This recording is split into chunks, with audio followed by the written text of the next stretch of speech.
Welcome to The Money Runner. I'm David Nelson. This week's podcast is going to be a little different. I'm not going to focus on the usual macro themes or what's taking place in Washington. This week is a critical checkpoint for some of the market's biggest players. Meta, Microsoft, Amazon, and yes, of course, Apple are all set to report this week.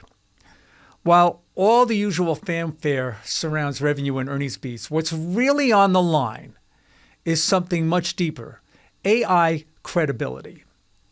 Let's start with Apple, which is set to report earnings Thursday after the bell.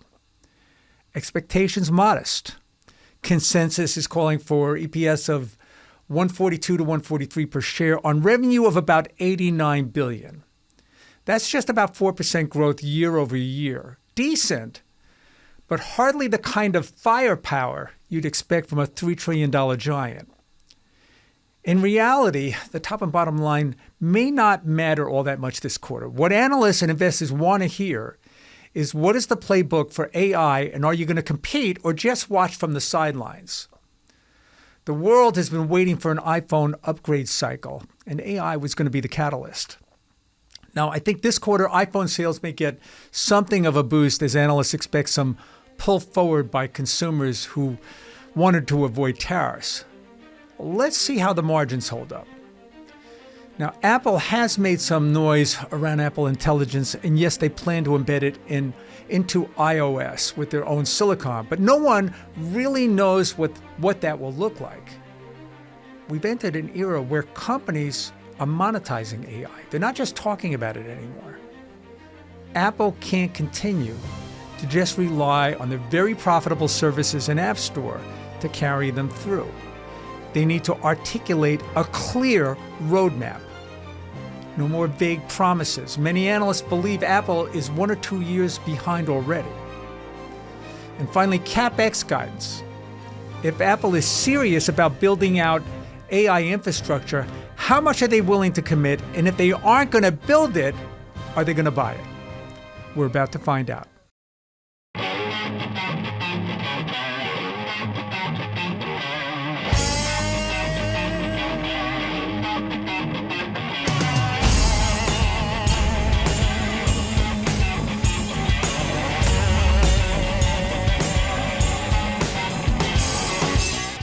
All right, next up is Meta. You've already got the course summary. It's out there on every website. About 44 to 45 billion in revenue. That's about a 14% increase year on year. Here's my concern. Almost everyone, and I mean everyone, has a buy rating on this stock. Expectations for about a 5% lift in Reels, conversions, and increasing time spent across the Facebook and Threads platform are pretty well understood. And everyone seems comfortable with Mark willing to hand out $100 million signing bonuses to hire top AI engineers from the competition, not to mention a $14 billion stake in Scale AI. Now, either this is brilliant, and Mark recognizes that these engineers are key to making Meta an AI powerhouse and cash flow machine, or he's terrified that they've fallen behind and desperate to catch up to OpenAI, Grok, and Gemini. Now, like Alphabet last week, all eyes will be on CapEx, which is expected to be $67 billion this year, climbing to $79 billion next year. Meta's up well over 50% over the last year and one of the best performing mega caps this year, so not a lot of room for error. Next up, Mr. Softy. Microsoft. Outside of the headline numbers, analysts will be focused on intelligent cloud, Azure growth, Copilot, and CapEx in that order. Cloud margins and AI services will be a major focus. And in the case of Microsoft, monetization matters. What does that look like in Copilot? Now, we don't use Copilot here at Belpointe. We're primarily a Google shop. But I've talked to firms that do. They have the full suite of Microsoft products. And I ask about Copilot. And frankly, the reviews are kind of mixed. So I want to see some traction here. You can bet we're going to get a lot of questions on the relationship with OpenAI, and in particular, Sam Altman. OpenAI is pushing for reduced revenue share. And as you might expect, Microsoft is pushing back hard. Internally, they're ramping up their own models and tools. The OpenAI comments will be key. Will Nadella quantify compute volume, speak to revenue sharing negotiations, and are internal models going to complement or are they going to compete with OpenAI? A lot to digest. Microsoft remains the gold standard for AI monetization. Now, the stock was a standout last quarter and in some ways turned the tide for tech.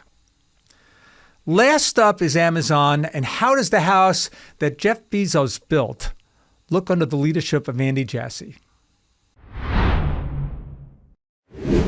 Amazon might be the toughest to call. There are so many moving parts here, not the least of which is massive exposure to the consumer, which has been mixed all year. They're in everything: data centers, AWS, trucking, logistics, and of course, retail. The growth engine is still AWS and cloud revenue, which some analysts peg at about 19% growth year on year. Expect questions on the health of Gen AI monetization through offerings like Bedrock and Trainium. And as for the consumer, are they still spending? Are you seeing any softness? And how much pricing power do you have?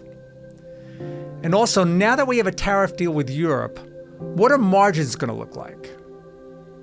Ads, what's the run rate? And how fast is it accelerating? What does search optimization look like and product placement along with media? Top of mind this call? AWS operating margins, AI revenue contribution, retail margins, and like all the others, CapEx. All in, this is going to be a very consequential week and will likely set the stage for the rest of the quarter. This podcast was recorded Monday night, so hopefully you'll get it in your inbox in the morning and help you get set up for the start of what's going to be a pretty important week for earnings. Like always, if you want to learn more about yours truly or the Money Runner, go to my Substack site, dcnelson123 at substack.com. I'm David Nelson, and this is the Money Runner.